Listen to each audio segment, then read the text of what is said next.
ও গো মা তুমি এ ধরনের শ্রেষ্ঠ নিয়ামত, তোমারই পদ তলে রয়েছে জান্নাত।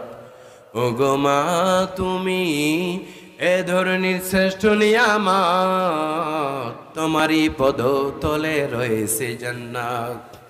এ পৃথিবী থাকতো মাগো ফুল পাখিহীন, এ পৃথিবী থাকতো মাগো মায়া মোহহীন, যদি না পেত মায়ের মায়ারি হাত, যদি না পেত মায়ের মায়ারি হাত। ও গো মা তুমি এ ধরনের শ্রেষ্ঠ নিয়ামত, তোমারই পদ তলে রয়েছে জান্নাত।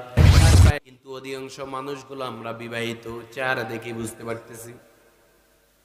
এই যে বিবাহিত মানুষগুলো আছেন, কেউ বাবা হয়েছেন, কেউ